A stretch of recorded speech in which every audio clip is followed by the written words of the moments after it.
It's so easy to look around in the world and say, Trump this, Democrats that, climate change terrible. There's a lot of bad things in the world. There's an increasing number of people that are simply switching off the news, switching off social media, because there is so much negativity. It's difficult to remain positive in a sea of negativity. And one of the easiest ways is just to push that negativity away. That way you're not tempted to repeat those things that you have heard in the company of other people that might generally be in a good mood. So generally speaking, positivity and energy are two very important things that you'd like to bring into the establishment of a good relationship.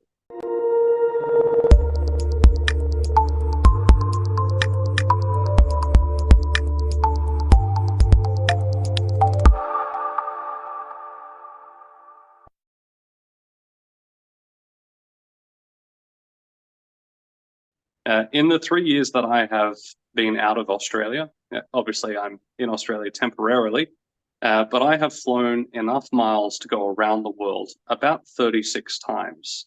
And that's a big part of what it is that we're going to speak about tonight, or that I'll speak about, and feel free to ask questions as we go.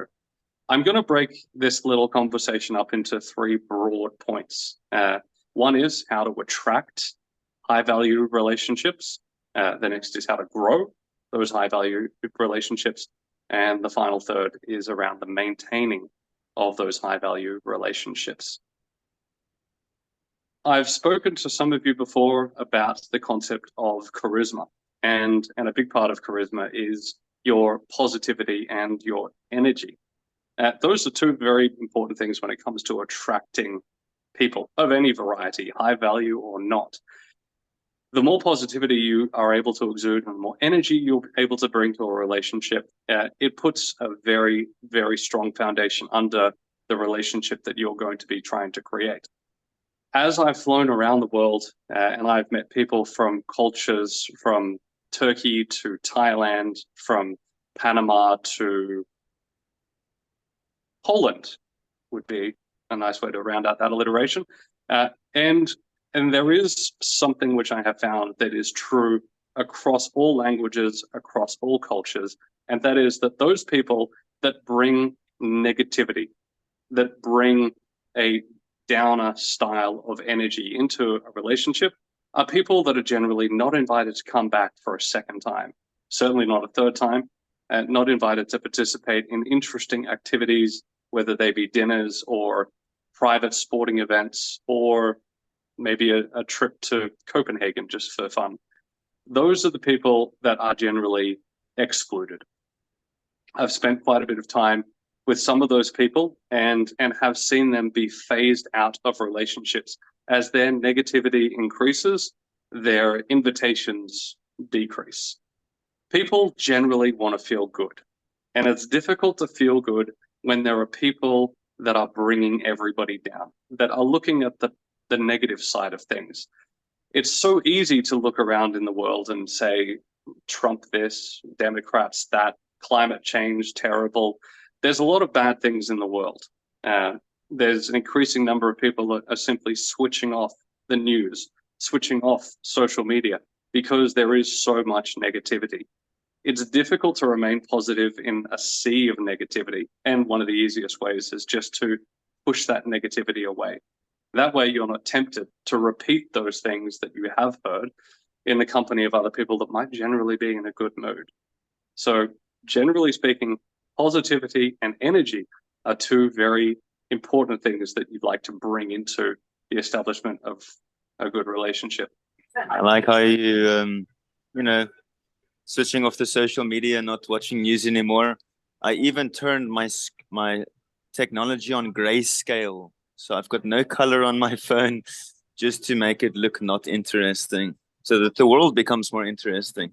Well, that's definitely an approach that I haven't heard of before. But it seems by that smile on your face that it's working a charm. Yeah. All right. Please continue. Okay. Thank you, Chris. Sure. Now, one of the things that I first discovered when I met a group of fairly influential people in California was that there were some people that had reached a higher level of success than several others, and that there was a correlation, a very strong correlation between those people that spoke well of other people and those people that gossiped about other people. It's always interesting and entertaining to share the dirt on other people. This guy's having an affair. This woman is ignoring her husband. These people have gone into counseling. This guy's gone bankrupt. There's a lot of opportunity to throw stones at other people, but those people that are the bringers of the gossip into a conversation are some of those people that generally fall into that bucket of people that a negative brush is used when painting a description for them. It's entertaining and it's easy. It's lazy conversation to talk about other people, particularly when things aren't going well for them. It's a great way to make you feel like you're better than other people, but it doesn't make other people think more of you. So as a general rule, if you don't have something nice to say about anybody, don't say anything at all. But that's the lazy way out. It's obviously far more difficult to think of something constructive and positive to bring into a conversation. But I would certainly be encouraging people to have in their back pocket a number of things, interesting things, positive things that have happened to either themselves or other people that they can pepper into a conversation. Particularly if you're dining with a group of people or at an event with a group of people, to compliment or to build other people up, to praise the successes that other people have had, whether it's in past businesses or current, whether it's to do with their professional life or other successes that they may have had. A lot of people that are at a hyper successful level, they have passions which run completely contrary to the things that they might do for business. Those people that are heavily involved in technology will quite oftentimes have things that are so far removed from technology. Maybe it's a passion for CrossFit or hiking. It might be snowboarding. It's oftentimes something physical. They get out of their office and they get to go and do something that is vastly different from the day to day. Those physical activities are a nice counterbalance to the mental activity that they spend day after day after day. But those people that have something else that they like doing, whether it's something with their hands or learning languages, traveling is another big one. But those things, those passions that people have, when you're able to connect with someone about something that they're passionate about, even if you're not yourself, I am not somebody who involves myself in exercise if I could possibly help it. Maybe in a pinch, I'll go outside and I'll walk somewhere. But otherwise, exercise isn't for me. But there are plenty of people that I do know where exercise is a really big part of their identity, their non-professional identity. And so, if necessary, I'll be able to have a conversation with them about whatever basketball tournament. March Madness is big in the United States, coming up about now. Or it might be something to do with crew, if they were rowing in college or playing rugby, CrossFit, hiking. These are things which it's not too hard to have a passing knowledge about, so you can ask some sensible questions. Even if it was something as basic as how many steps did you do on your last hike, at least that'll get the conversation going and they'll be interested to talk about something that they are passionate about. Adrian was popping around somewhere, but he's... Yeah, ignore the chat screen, everything going well. But when you were saying there, if I could backtrack a little bit, you mentioned putting other people down and the more successful put people up. And in my culture, we always speak badly about people. We speak badly about the weather, putting people down, putting government down, putting things down. So is that a strategy for making better relationships, or is that a strategy for a better life? Well, I would absolutely say that it is a strategy for a better life. Success will come from that, but it's so much easier to get up in the morning when you're looking forward to things, when you're expecting opportunity to come your way, rather than predicting the inevitability of disaster.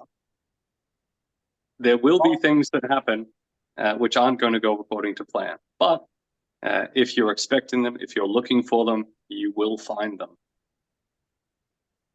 So this is something we can really practice with ourselves, right? All the time. And not just speaking, but thinking. Even if we're thinking badly about people, okay, accept it. But then, hang on, pause, reframe, or take your attention elsewhere. I'll monitor the chat window, Chris. It's just me. When there's a couple of questions, I'll raise them. In the meantime, I'll just share a couple of key points in the chat window. Okay, sounds good. You've just mentioned something, Adrian, about looking for positivity. I was in Panama 3 weeks ago now. I had taken a group of colleagues, people that are involved in similar lines of business to me.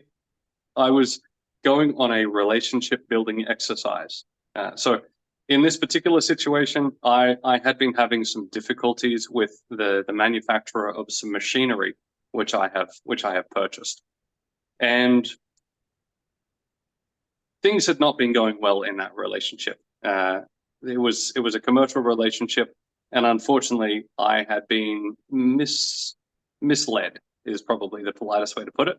The machines which I had purchased were not able to do the job for which I had purchased them. But the company that I had purchased them from was reluctant to return the money that I had given to them, quite a significant amount of money, and I can understand why they didn't want to give it back. And so I got together 4 different groups of people that were all in some way involved in that business. One was a sales rep from the company. One was a customer that had their own difficulties. One was a customer that was looking to purchase, and one was a supplier to that company. I flew them from the US down to Panama, took them to a very nice hotel in Casco Viejo, the old town of Panama, beautiful hotel.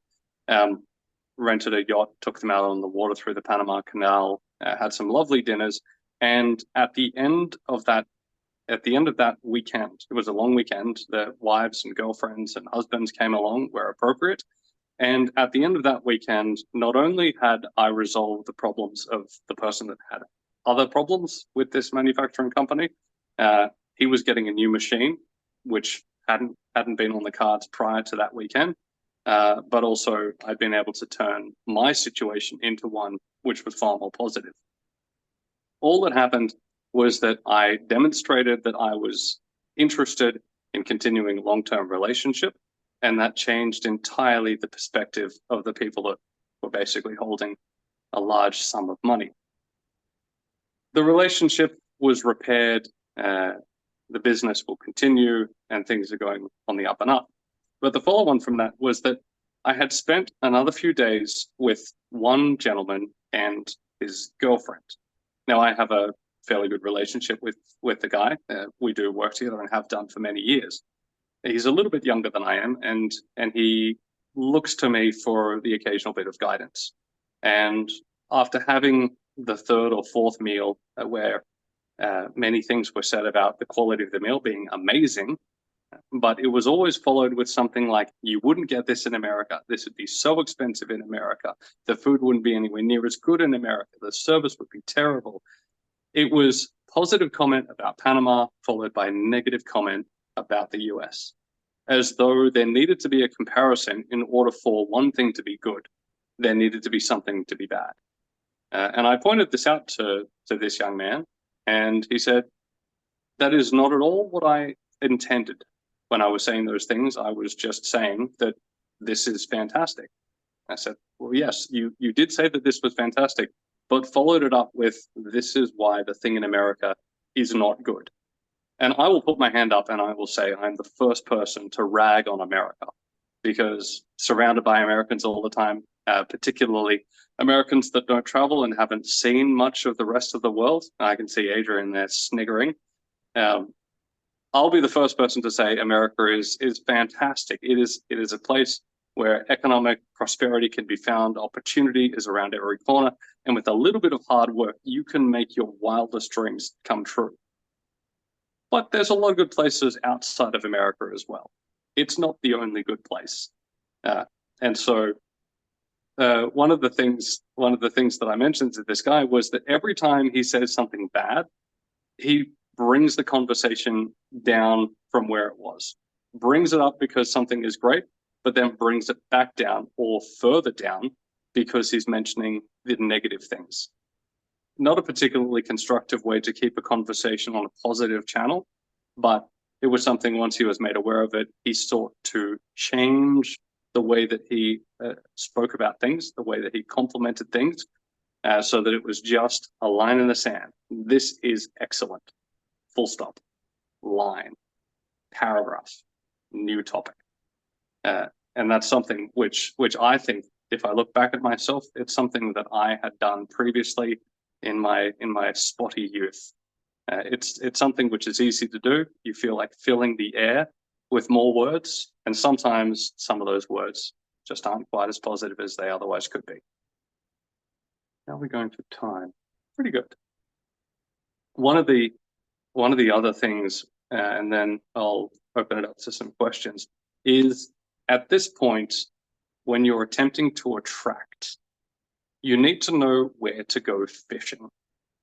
Because you can be a particularly positive person, you can have all of the energy, you can have interest in other people, but if you're not where successful people are, it's unlikely that you'll find successful people.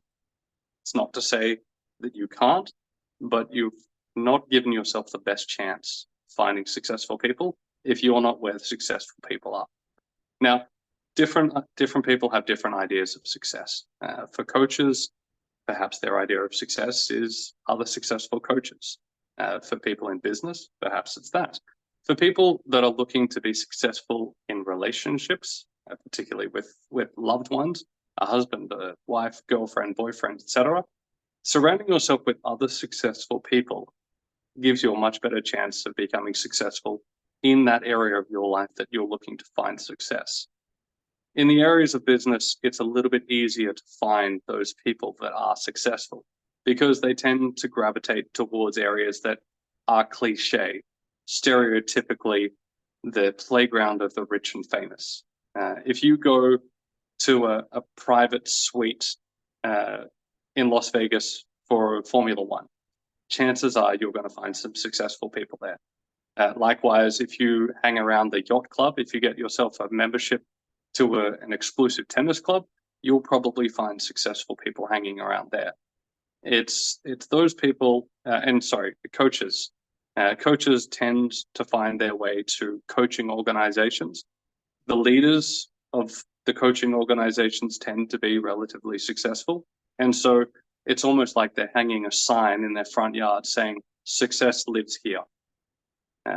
So I would suggest that when you're bringing these positive energies to the world, when you're communicating effectively with people and speaking about their passions, showing a genuine interest in things that are interesting to them, if you're doing all of that while surrounded by successful people, chances are you'll be able to leverage that and build a network of successful people yourself. And that's step one in attracting successful relationships. My mind is going straight away to how do I get more of those people around me? Do I need to change cities? Anyone else? What are you guys thinking so far? Good question by Chris in the chat window. What do you understand by high value relationships? What makes a relationship worth investing your time in? That is an excellent question. I would answer that question by saying, what do you think is high value? And I realize that might sound like a little bit of a cop-out, but it requires a little bit of self-exploration. Once upon a time, I met a couple, and I didn't realize it at the time, but this couple is one of only two couples that I can say that I've met and understood what makes their relationship so successful. And I didn't know that was something that was going to be what I would consider to be high value. I didn't know that having a successful, highly functioning relationship with a significant other would be something that I would have value for. In saying it, it sounds obvious. Like, why wouldn't you have value for understanding what makes a successful marriage. It seems almost too obvious, but it wasn't something that I had ever sought out before because I didn't know that it was the thing that I was looking for. But knowing now that is something which I find interesting, I look for those people. That's something that I consider to be high value. As for the other things that I think are important to me, I'm a big fan of money. I'm a bigger fan of the things that money allows you to do, but as a basic metric, I like money. And so for me, high value relationships are people that are able to open up opportunity for me to make more money. I don't know if that begins to answer your question, Chris, but if it doesn't, perhaps you can drop another note. Except changing the city. Well, there are successful people, whether it's relationships or economics, in any city that you happen to live. It's something which, again, if you start by knowing what you're looking for, you'll start to see it. You'll start to see the signs for it a little bit more obviously. Adrian, he lives in far north Queensland, and whilst if he was looking for other successful coaches, he might not be particularly successful in finding a large network in Townsville. But Townsville is still a place where there are lots of successful business people. And successful business people do have a lot of information to be able to share, whilst it might not be specifically around the coaching field or education or self-development. Those things about sensibly investing, how to grow yourself, how to find new opportunities, how to tap into new markets, those are things which he would be able to find. And if those are the types of relationships that he would find to be high value, if he knew what he was looking for, he would find it around every street corner. Yeah, I'm going to back that up. And I just got an SMS as you spoke from a ACC ICF coach. So I got younger coaches or less experienced coaches coming to me. But if I go for a more experienced coach, I got to look at driving to the next town. But when you said about business people, just yesterday I was thinking, actually I was half asleep in that daydreaming state, and I realized I found a way that any coach can go and start coaching in small businesses, like the startups, the little incubators. In my state, Queensland, we've got a mentoring for growth program where you can volunteer your time and basically start coaching business owners at the drop of a hat. There are ways to get in. Got to think outside the box. Might be good to have a breakout room soon, perhaps. And Jay had a question. Yes, I did. Good. Hey, Chris, great to see you again. And you too, Jay. Yeah.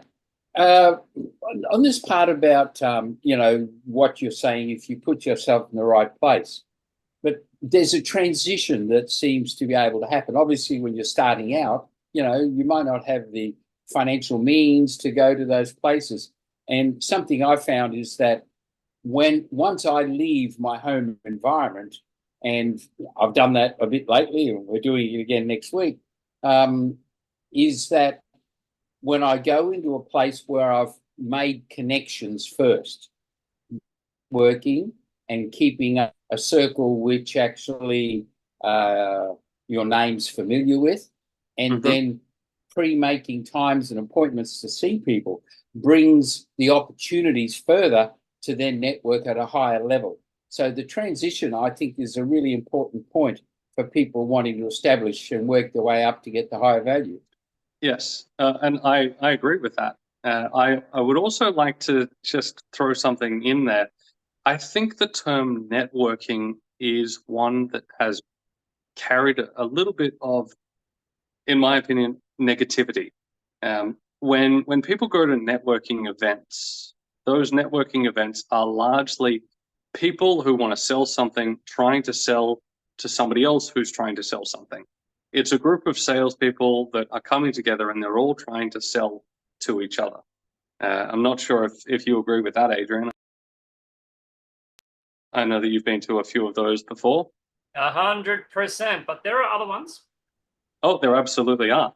And that brings me into what I was going to mention about growing your network. and that is to give generously. Give without any expectation of receiving.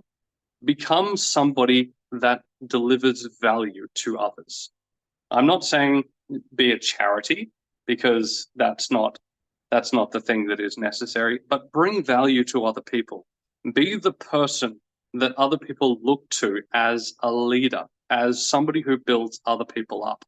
If you have the opportunity to, and I'll use Adrian as my unfortunate victim here, but if Adrian was to go to a local chamber of commerce, and I saw that pop up in the chat there, if he was to go there and sell himself as a coach, it would be difficult for him to grow a network of people that would like to invite him back, because he'd be that annoying coach that just tried to sell himself at every opportunity. Now, I'm not saying he is an annoying coach, but that can be the perception when you're trying to sell all the time. It's a little grating for some people. But if he was the guy that went along and he said, what problems are you having in your business? And they said, well, I'm having difficulty with staff.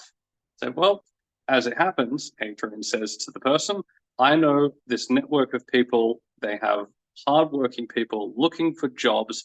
They'll bend over backwards to make sure that they deliver what they're supposed to. Clearly, I'm making all of this up.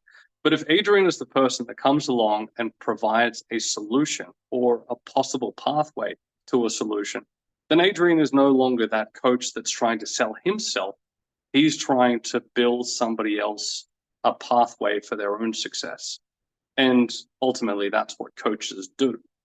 But Adrian, I've been to networking events, whether they're gala dinners for chambers of commerce, and people are trying to sell me insurance, or they want me to use their recruiting services to hire my next key person.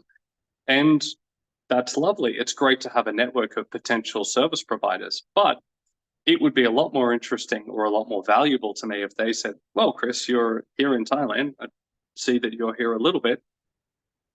Who can I introduce you to that's going to help you to take the next step? Are you in need of a good law firm, perhaps?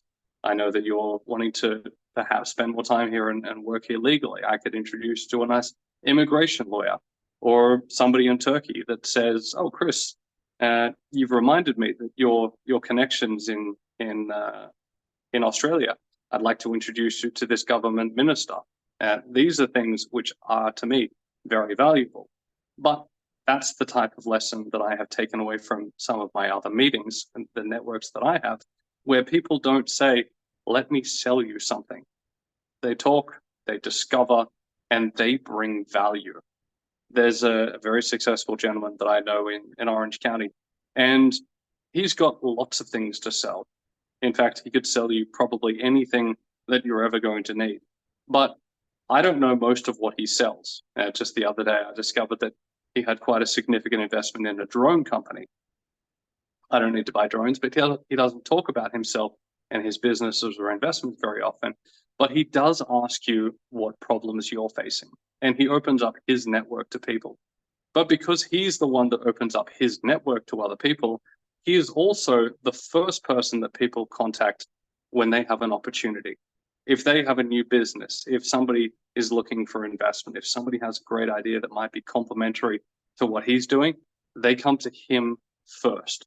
The opportunities come into his inbox through his WhatsApp every single day. He doesn't go out looking for these opportunities. They come to him because he has given so much to so many that these people recognize him as a high value individual, that they bring value to him. It's a bit of a contrary way of looking at things. But once I started doing that, once I stopped telling people what I was doing and started finding out what they were doing, everything changed. In an instant, everything changed. Just a few days ago, I had a conversation with a friend of mine in Panama, and he has come to me many times and he has said, Chris, I've got this problem, I'd like some advice. Or I've asked him if he's got any situations that he's wanting a different perspective of. And I've given him of my time freely. And just a few days ago, I recognized that I was going to require some financing, and it's a very unconventional situation. And so I called him because I know that he has a fairly extensive network. And I said, here is my problem. Are you able to help? Within 24 hours, I had the solution. That was the first time that I'd asked him for anything after about 2 years of spending time with him. And I enjoy his company. And so it doesn't feel like a cost to invest in that relationship. But the way that I was able to solve this problem in just under a day was something which I otherwise had no mechanism to be able to solve. So I put that at the absolute top of that grow your relationships of value is by giving unconditionally. Can you think of any times in your professional careers where someone has come to you and they've said, how can I help? I'll start with Darko.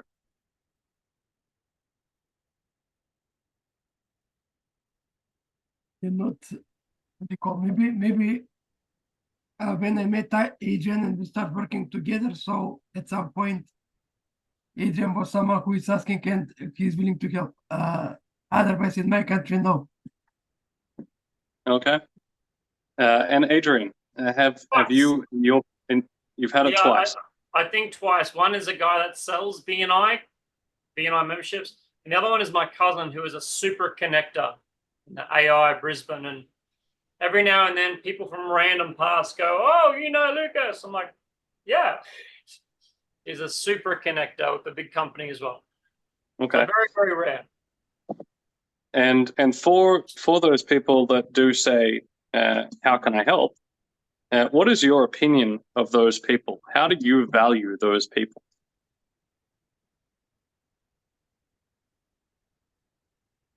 It's confirmed. So you mean if someone walked up to us and said, how can I help you? Yes.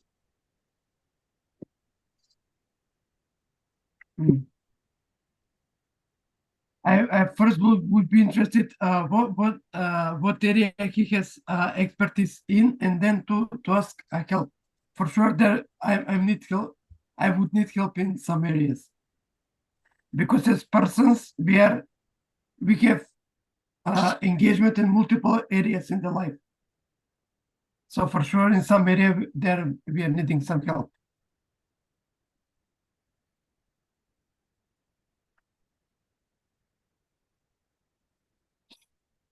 Just reading that last chat message there. Has anybody outside of Adrian or Darko, maybe Jay, have you had a situation where someone has just offered to assist without any expectation of favor or return? I just want to add, I forgot. Last year you offered to me to host some webinar, so I appreciate it a lot. So thank you for that, Chris. Okay. Anyone at all? I do think there is a great opportunity in Shenzhen, and I met those very pretty, we call beautiful people as well, and we had a get together over weekend, like Saturday afternoon.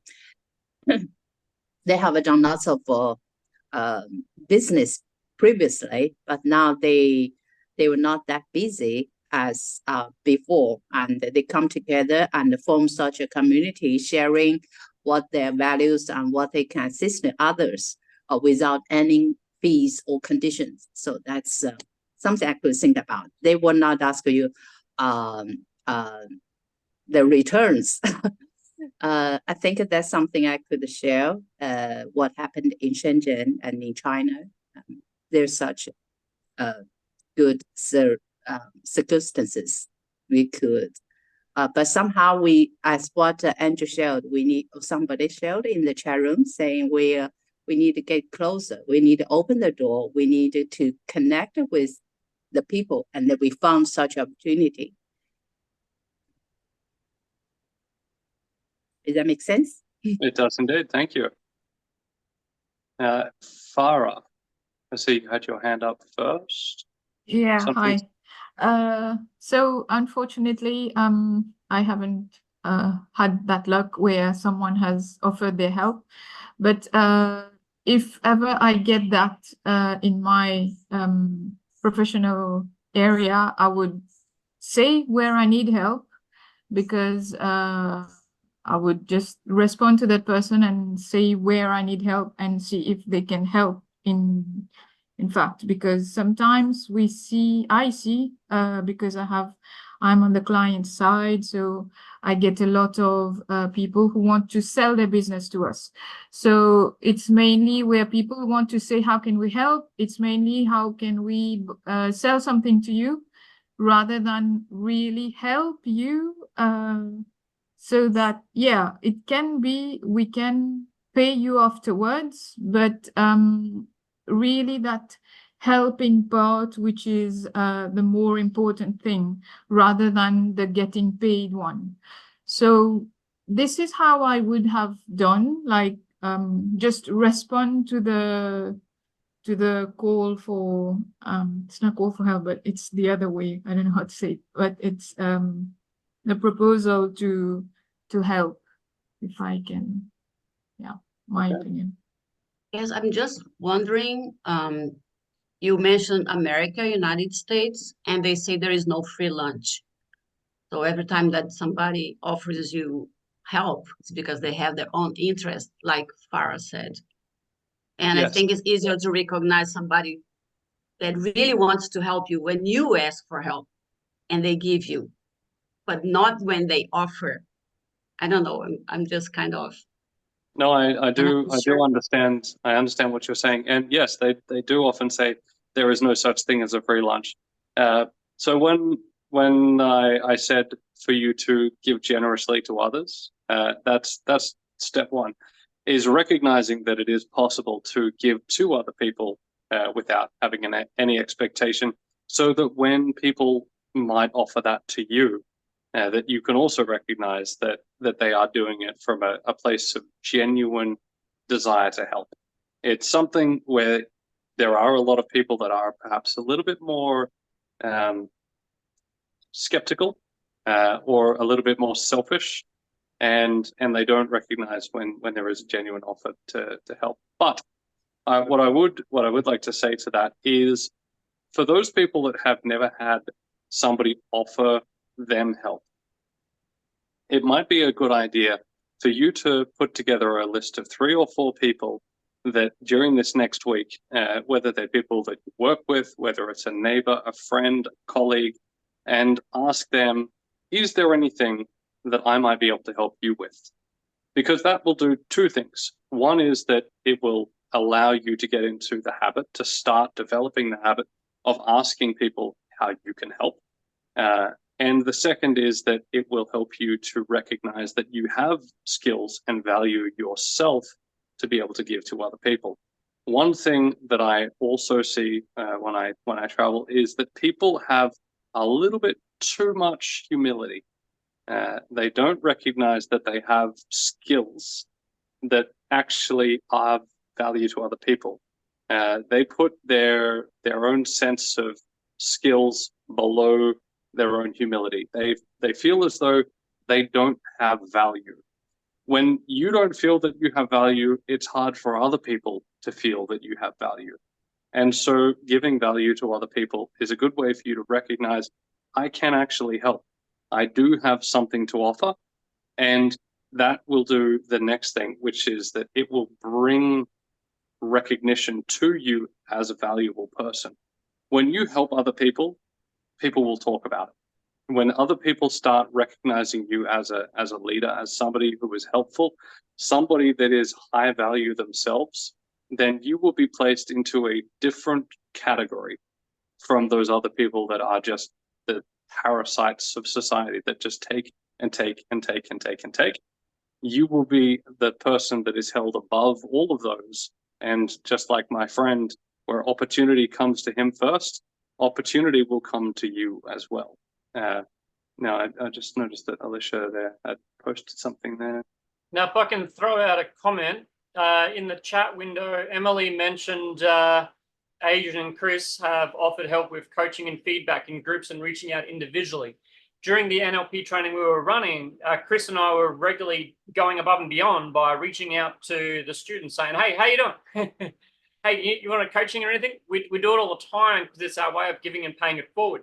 But it already has that frame around it. So from an NLP context, you might consider the frame. Now, if I'm 100% with what Farah said and what Chris backed it up, sometimes people are skeptical. So it might take time, but you can also put a frame around it. When I was young, I grew up helping people. Whenever there was a cyclone, we would go out and we would help the old ladies, we would help the neighbors, we would help the people down the street. We would just help people. I use a little story like that to pre-frame, or maybe the pay it forward.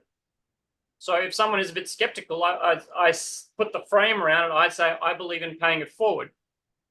Also, as a coach, we can give free sessions. And a lot of people go, oh, free session, they're just trying to sell me something. So a lot of the times I'll put a frame around it straight away. I grow my business by giving away free sessions because I know 1 in every 10 or 20 people will end up, and another 1 in every 10 will end up talking about me. And another 1 in 10 might tell their friends. So what I do to grow my business is I just give free sessions away plenty. Some kind of frame around it might help if you want to quickly do it. Say it with a story and then continue talking with them and then ask them again. So really, what can I do for you? How can I help? That's excellent advice. Absolutely. To follow on from that, Adrian, when you offer to give someone help, it's important to actually deliver on that. It's so easy to say, I will do this thing and then not do it. Some of you will have heard me say before, say what you'll do and then do it. It's so easy to just say what you'll do and then never follow up. There's no real cost to not following up, no measurable cost to not following up. But when you start acting with integrity, when you say what you'll do and then do it, you'll notice that there was actually a hidden cost. And all of those promises that you made and didn't keep, those all came with a societal cost. Those people that you promised to help and didn't, they will never come to you for help again because they know that they can't rely on you. And so if somebody says, Chris, Adrian, Emily, Darko, I need help, can you help? And if you say yes, it is absolutely paramount that you follow up with that offer, with that help that you have generously decided to extend, because if you don't, then you will just be seen as the guy or girl that shirks their responsibility. There was a guy that I know, and for the first 4 or 5 years of knowing him, he was the guy that tried to do everything for everyone. And because he tried to do more than he was possibly able to do, he let too many people down. And whilst he was originally regarded as a great networker, as a guy who was a real helper, slowly but surely over the 3 or 4 years that I had known him, I saw that start to decay. The reputation that he had built for himself became one that was just a cracked veneer. There were some people that still saw him as a really nice guy, as a helper, but it didn't take very long for those people to start recognizing him as just a guy that was all talk and no action. When he had a bit of a career shift, he was able to put the train back on the tracks and restore many of those relationships that he had tarnished. But that lack of integrity, the lack of follow-up was something that undid all of the hard work that he had done so much to build and took so little time to destroy. So integrity has got to be one of the most important parts of growing that high-value relationship network, or building relationships one-on-one or one-to-many. Integrity is absolutely critical. I'm sure that everybody can think of times where they've reached out to someone, where they've been offered help, and it just hasn't been followed up with. And it's hard to imagine how you could go back to undo time and think of that person in the same light as you had prior to them effectively betraying you. It's difficult. It's difficult to do, not impossible, but it is certainly difficult to do. What have we got here? That's again on the half hour. Just want to throw it out and see who has some thoughts. To one of the earlier questions that was raised, which was how do you identify high value people? And I followed up the question of what do you consider to be high value? What are some of the things that people would consider to be high value in a relationship? And if nobody has any immediate thoughts, then I'm going to unfortunately pressure Adrian again for him to have some self-reflection.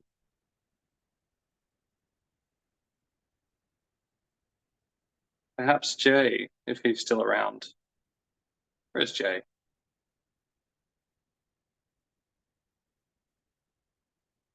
Chris, can I come in here?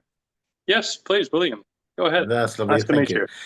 Very nice to meet you, and thank you so much for your presentation so far. Reminds me how humble we should be in life, eh? Very, very important. Well, I think integrity is the most important thing in a relationship with anyone, and you must be true to yourself and have the right intent, or good intent rather, because you can have the right intent, which may not be correct to the other person, of course. So I think integrity and intent are the most important things. I absolutely agree with that. Absolutely. When we talk about NLP, we talk about ecology, which is to effectively make sure that what we're doing is right by the person that we're interacting with, because the thing that is right for us may not necessarily be the right thing for them to do. For those people that are starting out in business, it might be what we feel to be ecological to get them to invest strongly into some things that they cannot afford. And even though that would be right for us, it's not right for them, and it could have dire consequences for them. So that intent is important, but ecology is up there as well. Having some empathy for the other person's situation. Absolutely. Sure. And William, do you have anything to add there regarding networking and perhaps places where coaches can get more along the business lines from your experience, William? Well, I think really charisma is very important, as Chris mentioned in the beginning. I think I joined you a little bit late, but some stage there. Charisma, be interesting, have good intent, have fun. And when you say networking, really, what is networking? Because there's so many things to so many people. I believe networking is really encouraging other people to come and be nice to you, and you be nice to them. And as Adrian says, no, hang on, no, as Chris said, I think, if you offer something, offer it to make sure you actually do it. And things happen slowly, never quick. Just enjoy the moment. For example, in China, I joined the Chamber of Commerce, but I don't do coaching as coaching. I do coaching for free if people want it. But certainly for my business, it worked very well indeed. So, and also just make sure you have a reputation that can stand up to, reputation knocking, if you wish. Be yourself, and just what I say, have fun. Enjoy it, really. Be positive and network with good intent, basically. In my opinion, Adrian, sorry. Thanks for sharing that, William. And perhaps if Alicia, before the end, if Alicia could share a little bit from her perspective. She's been growing a business over the last years in Shanghai. So I'd love to hear the latest from her perspective as well, if she can jump in later. Chris, please continue. Well, I'll just address the question that Alicia asked in the chat, which is what advice do you have to those people who have high value and are generous, but are often seen as opportunities by others, or who either can't or don't intend to reciprocate the relationship investment over time? I think that's a very important question to ask there, because a high value relationship isn't just a one-way street. A high value relationship is one where there is mutual value to be exchanged. The idea of reciprocity is one which some people see as a psychological trick that they will give with the expectation that they will receive, and I understand that that's not what you're saying there. But you're right. There are some people that will just take and take and take as much as they possibly can. Now, I wouldn't say that that was building a high value relationship. That's setting yourself up to be abused by others, to have your generosity exploited. And quite simply to that, I would say that the way that I handle those situations, and those situations do come up with me, is I tend to steer those people to networks that might be a little bit, or relationships that might be more equal. Because somebody who is able to take and take and take and take and take will do that for as long as they can. But there is a finite amount of generosity in the world for one particular person. They might find themselves that they have their expectations in a relationship mismatched. And so I would, within my network of individuals that I spend time with, there are some people that are very generous, very helpful, and have value, that they will both accept when it is offered, but give when it is available. There are other people that will just take as much as they can, and they tend to find themselves with stronger networks where people are taking from each other rather than giving to each other. And so there are a couple of people that immediately spring to mind where I have said, I think you might actually find it very useful if I introduced you to whoever the person might be. Somebody who has a similar level of expectation around what is brought to and taken from a relationship. Unfortunately, that is about the only sensible bit of advice I can give to you, Alicia, around that. It is for those people who are naturally generous. It is sometimes compulsive that if there is the opportunity to give. But there is also a finite amount of time and resources in the world, and we can't give to everyone all the time. It's something which ultimately may be destructive if we aren't able to build ourselves or build our business or create our own success. We can't continue to give success away to other people. There's only 24 hours in the day, and there's only so much success that we can carry around with us. So ultimately, we need to protect ourselves because we're the only people that will. And if we don't create some boundaries or some expectations around other people's access to us, or the generosity that we're prepared to offer to others, we can find ourselves being slowly but surely eroded, which is not particularly helpful for our own long-term success. Alicia, I will come back to what it is that you said there, because that'll tie out quite nicely with the last bit there. Now, I mentioned a little while earlier about humility and trust being important things to grow.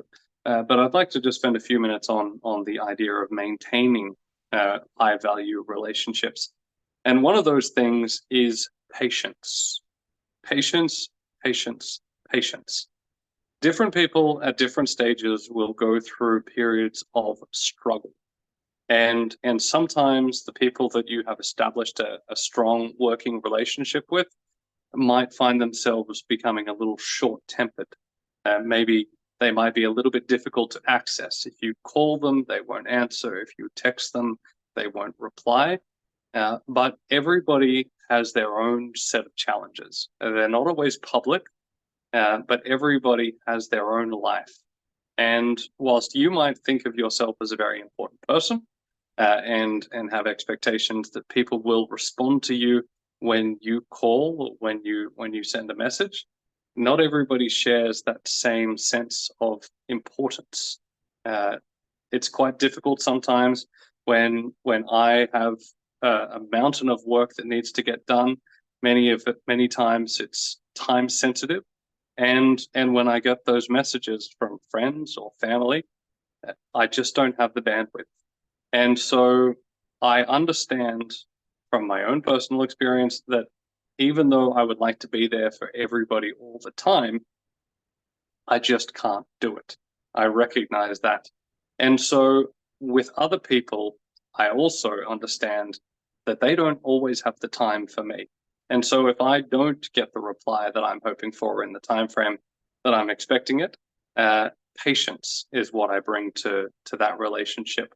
I will wait and I will wait and I will wait, because if the relationship is of high value that I've attempted to create, then it's probably nothing to do with me and probably everything to do with the situation that they're going through.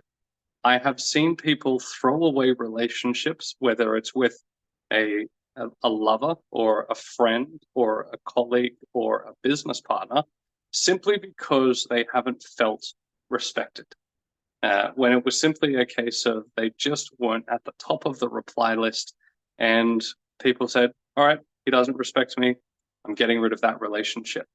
It takes a very long time to build a relationship, not very long to destroy a relationship.